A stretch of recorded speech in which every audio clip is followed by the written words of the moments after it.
इस बार दिवाली पे मेरी ड्यूटी लगी थी दिल्ली से पटना तक की एक ट्रेन में। मैं नाम नहीं लेना चाहूँगा, ना अपना, ना रेलवे का, ना ही ट्रेन का।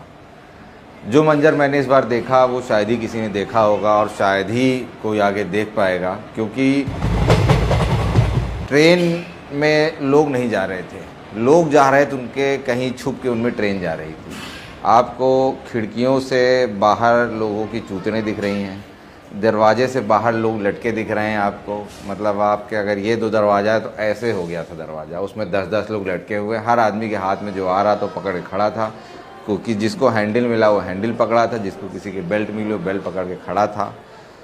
और टीसी का काम होता है कि जाके टिकट लोगों का चेक करना कि हर आदमी अपनी सीट पे बैठा है कि नहीं, और कोई एक्स्ट्रा आदमी हो तो उसका चालान काटना है, उसको उतार देना।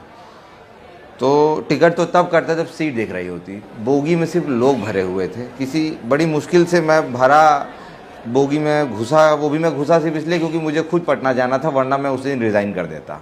फिर ये हुआ मेरी भी दिवाली छूट जाएगी। मैं किसी तरह घुस तो गया, लेकिन घुसने के बाद मुझे पता चला कि भीड़ क्या होती है। लोग कहते हैं कि कुंभ मेले में बहुत भीड़ होती है। मैं कहा अरे एक बार दिवाली पे किसी बिहार जाने वाली ट्रेन में बैठ के देखो तो पता चलेगा भीड़ क्या होती है। चारों तरफ सिर्फ इंसान थे। मतलब बोगी का कलर, सीट का कलर आपको नहीं पता चल पाएगा। डर लग रहा था कि कहीं किसी से टिकट मांगो तो कोई मुझसे सीट ना मांग ले, मैं कहाँ से दूंगा। टीटी को एक सीट दी जाती है कि ये आपकी सीट होगी, तो मैं कहता हूँ वो सीट आपको कोच में नहीं देनी चाहिए, वो या तो इंजन में दे दो। चाहे मुझे लगता है मैं हूँ ही क्यों टीटी, इससे अच्छा मैं लोको पायलट होता। कम से कम कितनी भीड़ होती, कम से कम 2 ही लोग बैठ के तो जाते। ट्रेन रात में चली थी और मैं S1 में घुसा किसी तरीके से मेहनत करके कि भाई मुझे भी लेते चलो। शुक्र किया जो लोग बैठे हैं, गुजारिश की भाई मुझे भी अंदर ले लो, मुझे भी जाना है। किसी तरह मुझे अंदर घुसाया गया। अगले दिन में पहुंचती है ट्रेन पटना, और मैं S2 तक ही पहुंच पाया था। और चलने की जगह तो थी नहीं, तो आपको बोलना था भाई साहब मुझे थोड़ा ढकेल दो, क्योंकि भाई मुझे उठा के वहाँ रख दो। तो लोग आपको किसी तरह यहाँ से वहाँ पहुँचा दे रहे थे। और ऐसे में महिलाओं की सुरक्षा की बात हो रही थी कि पुलिस को देखने जाना था, कुछ हो तो नहीं रहा है। अब उस डब्बे के अंदर जो हो रहा है, जो होगा, वो उन्हीं लोग को पता है। ना वहाँ पुलिस पहुँच सकती, ना टीटी पहुँच सकता, ना वहाँ आर्मी पहुँच सकती है।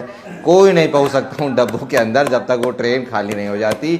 उस ट्रेन के अंदर इतनी भीड़ थी कि एक बार आप घुस गए, जो पानी खाना आपके पास है बाहर उसे आप खा लीजिए, और जो अंदर है उसे आप वहीं निकाल दीजिए, क्योंकि आप वहाँ से हिल नहीं सकते। लोग मुंबई में कहते हैं कि लोकल में बहुत भीड़ होती है। अरे एक बार दिवाली और छठ पे हमारे यहाँ आओ, दिखाते हैं भीड़ क्या होती है। तो मैं तो कहता हूँ महेंद्र सिंह धोनी ने अच्छा हुआ छोड़ दिया टीटी, वो जाके क्रिकेट खेलने लग गया, क्योंकि ये जॉब है ही नहीं करने लायक। भाई साहब थैंकलेस जॉब है एकदम।